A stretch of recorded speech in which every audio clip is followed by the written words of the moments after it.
Surprisingly, over 90% of viewers haven't subscribed yet. If you're enjoying the content, hit that subscribe button. It motivates us to keep creating and helps us never miss an upload. I used to think long marriages ended with a bang or a betrayal you could point to on a calendar. Ours, I thought, would end in a decade-spanning soft fade. Kids grown, porch lights, a quiet argument about where the Forks should live. 18 years in, I knew every small cadence of Naomi's life. The way she tied her hair when she cooked, the stories she retold at parties, the laughs she reserved for jokes that weren't funny but were ours. I knew our rhythms so well, I mistook them for permanence. Our anniversary fell on a Thursday, a fact that used to mean nothing and lately meant everything. Thursdays were her late meetings. Thursdays were when I ate alone and pretended leftovers could be sentimental. Still, I tried to honor the day. I polished the dining table we bought with wedding money, lit the beeswax candles she said smelled like church without the guilt, and set out a cake from the bakery that remembers. I even played the playlist we made when playlists were burned onto discs and named like secret codes. Naomi came home in a dress I hadn't seen in years, black with a neckline that had once made me reckless. She looked incredible, which would have been a blessing if she were still mine. "Happy anniversary," I said, handing her peonies. She loved them for their stubbornness, closed fists until the exact moment they weren't. She took them, smiled, then placed them down without smelling them. A tiny omen. She didn't shrug off her coat or comment on the cake or the candles. Instead, she walked into the dining room and studied the table like it might tell her what to do next. When she turned back, her face held a determination I knew from board meetings and doctors' offices. Not the gentle resolve of a spouse, but the steel of a person about to do something irreversible. "We need to talk," she said. Ritual died on the spot. I pulled out her chair. She didn't sit. I sat instead, because someone had to. "Okay," I said. "Talk." She stood by the window, fingers worrying her wedding band, and let out a breath that trembled like a note held too long. "I've given 18 years to this. I've asked for what I needed in 100 small ways. Tonight I'm asking once, clearly." She swallowed. "I invited someone over, another man, not to replace you, to fill the part you won't talk about, and it's not up for debate." The room did something strange, shrunk and stretched at the same time. My first instinct was laughter, not because it was funny, but because it belonged to a universe so absurd the only safe response was disbelief. But Naomi's face had no edges for a joke to catch. Her eyes were a kind of tired I hadn't seen, even in grief. "Explain," I said quietly. She chose her words like stepping stones. "We haven't been us for a long time. We schedule affection like dental cleanings. When I try to talk about intimacy, you offer chores. You fix the sink. You mow the lawn. You never touch the thing itself. I feel invisible in my own house. I've done therapy, books, hints. I'm done hinting." It would be simpler if she were cruel. She wasn't. She was resolute, and that cut deeper. "Inviting a stranger is your solution," I said, keeping my voice low, not out of politeness, but to keep my hands from shaking. "On our anniversary." "He's not a stranger to me," she said, and the sentence put a hairline crack through the floor. "He's a friend. He understands. He'll be respectful. I want this to be contained. And I want you to know, because secrets rot floors." "Contained," I repeated, like the word could shrink reality to match the syllables. "And you call this respect?" She flinched, then stiffened. "I'm telling you before it happens. That's respect. I'm not hiding. I'm not sneaking. This is the terms I need to stay." There are moments when the person you love becomes a stranger wearing their face. You look for the seam in the mask and find none. I stood, not to loom, but because the chair suddenly felt like a trap. "No," I said. "Not here, not in this house, not tonight, not ever." Her jaw fluttered. "It's non-negotiable." The word detonated quietly. I walked to the mantel where our wedding photo lived between a paperweight and a dust ring from a forgotten frame. We were younger there, wind in our hair, a cake that collapsed an hour later. I remembered feeding her frosting with my thumb. I remembered everything. "You want a negotiation?" I said, turning back. "Here it is. You can have honesty, or you can have this. You can have me, or you can have him. But you don't get to drag me through a scene in my own home and call it growth." Her mouth tightened. If you cared, you'd have cared sooner. Maybe, I said.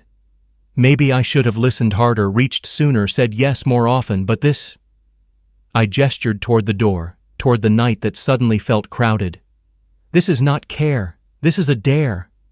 Her phone buzzed on the counter, a small, triumphant sound. She glanced at the screen and something in her face softened, like she'd reached the end of a hard run and found water. He's here. The doorbell followed, deep and patient, like a heartbeat amplified. The candles flickered. Outside, a car idled, headlights carving polite shapes into the hedges. A silhouette filled the frosted glass.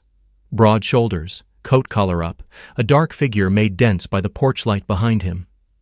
Naomi looked at me, not with apology, but with a stubborn sorrow, as if she'd already decided we would both thank her someday. Please, she said softly, don't make this uglier than it needs to be. I walked past her, past the flowers that hadn't opened yet, past the cake that would go untouched, and stood with my hand on the knob. 18 years assembled themselves behind me. Laughing friends, quiet fevers, a broken radiator. The night the dog died in our arms. 18 years crowded into a single hinge. You don't have to do this, I said without turning. There are 100 other sentences we can try first. She didn't answer. The silence was an answer. I opened the door. The man on the porch wasn't what I expected. He was taller than me by an inch, maybe two, mid-40s, neat beard, eyes too kind for a villain.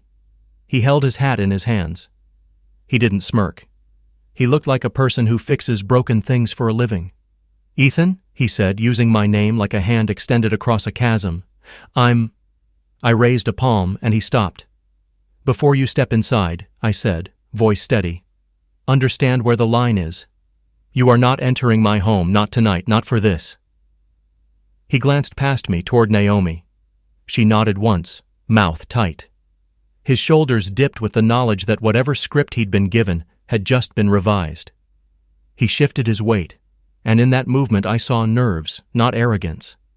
He wasn't a swaggering conquest. He looked more like a paramedic called to a scene and told the wound was philosophical. I didn't come to fight, he said quietly. I came because she asked for help. Help looks different from where I'm standing, I said. Help would have been suggesting we talk, or leaving us alone to fail or heal without you. Help isn't walking into a marriage and calling it generosity. Naomi stepped closer, hands clasped like a student reciting a hard line. He's a friend, Ethan. He knows things. He can show us. I don't need a coach in my bedroom, I said. I need my wife to choose me. The man, he hadn't given me his name and I refused to ask, shifted again and then did something unexpected. He stepped back off the mat. I won't cross your threshold, he said. Not if it's against your will. For a second, Naomi's face broke, not into tears, but into confusion. Non-negotiable had just met a negotiator she hadn't prepared for. I kept my hand on the door, open, but unmistakably mine. Thank you, I said to the man, because civility costs pennies and buys time. Then to Naomi, we're not making decisions with an audience. You asked for clarity. Here it is. If he leaves, we talk.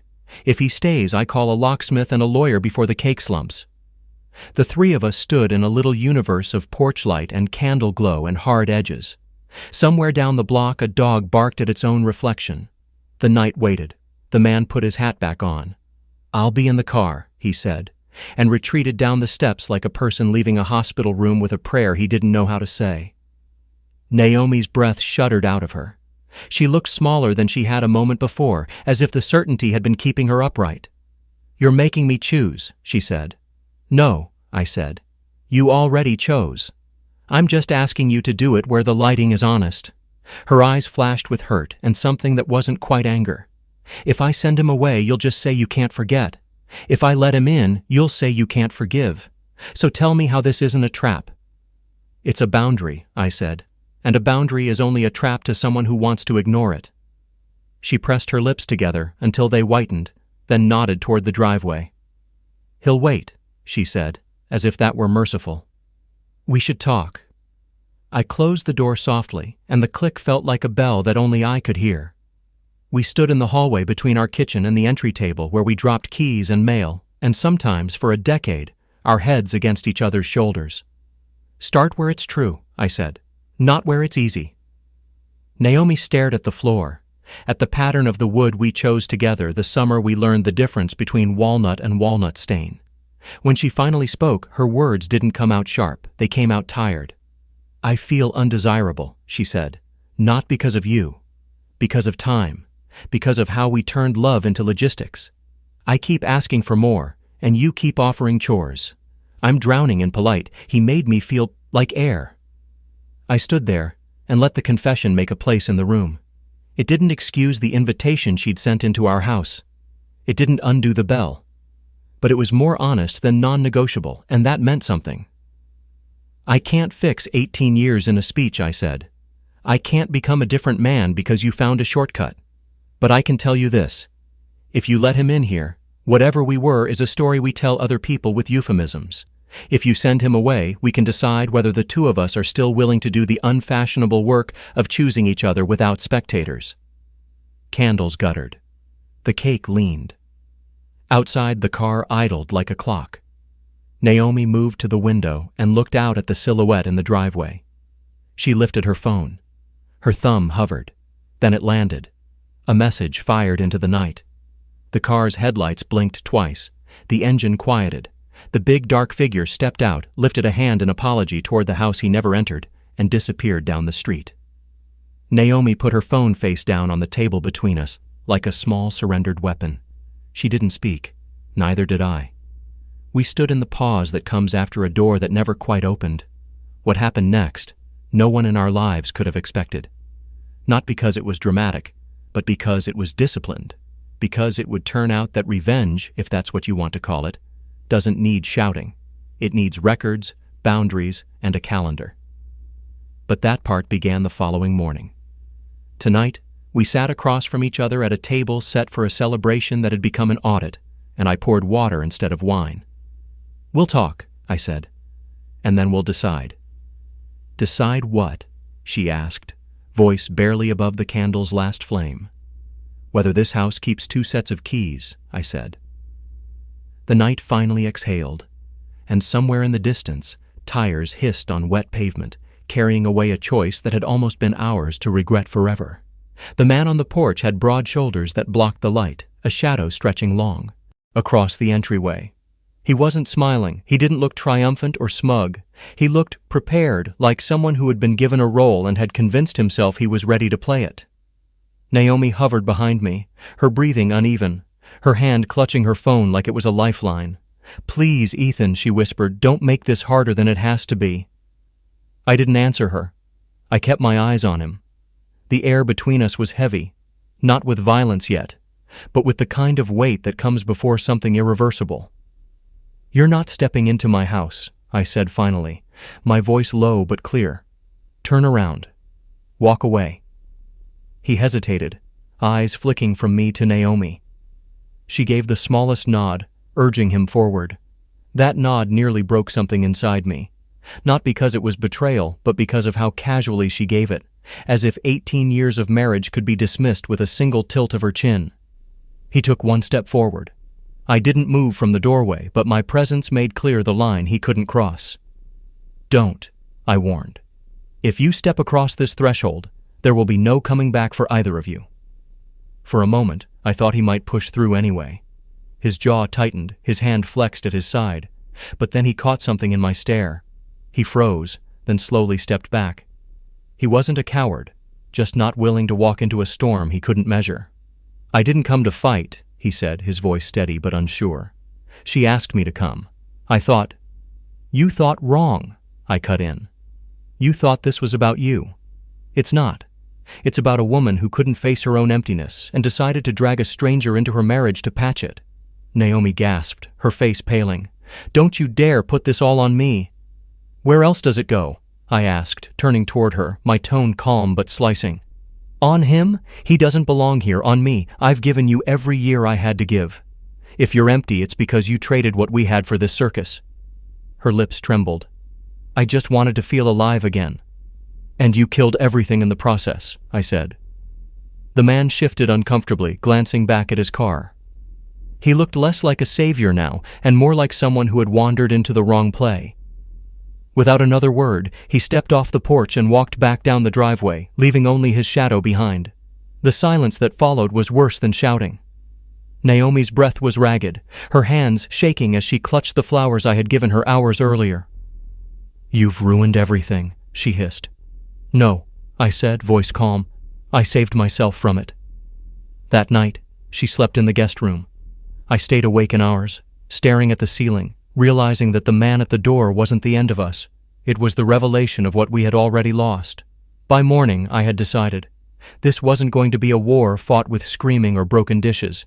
It was going to be a quiet dismantling, one piece at a time, until all that was left was the truth. And Naomi would have to live with the wreckage she created, while I walked away with my dignity intact. The morning after the doorbell, the house felt like a courtroom. Naomi hovered in the kitchen, trying to act as though nothing had shattered, while I moved through the rooms like a man cataloging evidence. The silence between us wasn't empty. It was full of things she wanted to erase and things I refused to forget. She tried to reach me with the smallest gestures, coffee poured into my favorite mug, a plate of eggs, perfectly done. Her voice softer than I'd heard in years. "Ethan, I don't want to lose us. Last night was a mistake. I see that now." I looked at the food but didn't touch it. "It wasn't a mistake," I said. "It was a choice. And once you opened that door, even if he never stepped inside, you showed me who you're willing to be." Her hands trembled. "I can fix this. I'll go to therapy. I'll do anything. Please, just don't throw away 18 years. Folded my arms, calm. "I'm not throwing anything away. I'm keeping my dignity. You already gambled with everything else." That broke something in her. She wept, begged, promised, pacing the kitchen like a woman searching for an escape hatch that wasn't there. I let her talk. I didn't interrupt. I didn't shout, because my revenge wasn't in fury. It was in the quiet clarity that she could never argue with. Over the next week, I moved in silence. I transferred my direct deposit to my personal account, froze the joint card, called the landlord to amend the lease, every step deliberate, measured. Naomi saw the changes happening and panicked, following me from room to room with desperate bargains. One night she whispered, "Do you still love me?" I paused, really thinking about it. Then I answered, "I love who we were. I don't love what you tried to turn us into." That silence was heavier than any curse. By the end of the month, her boxes were stacked by the door. She lingered with her spare key in her hand, eyes wet, voice small. "You could tell everyone what I did. You could ruin me." I shook my head. "I don't need to. Every time someone asks you why we ended, you'll tell on yourself. That's a punishment that never stops." She nodded once, left the key on the table, and walked out without another word. The house breathed again, empty but honest. Weeks later, a message buzzed from the same unknown number. She tried to keep him, but he's already gone. "Thought you should know." I read it once, then deleted it. It didn't matter anymore, because the best revenge wasn't destruction. It wasn't yelling, it wasn't telling the world, it was silence, it was dignity. It was me walking away whole while she drowned in the weight of regret she had poured for herself. And that's how our 18 years ended. Not with fireworks, not with a fight, but with me calm, steady, and free.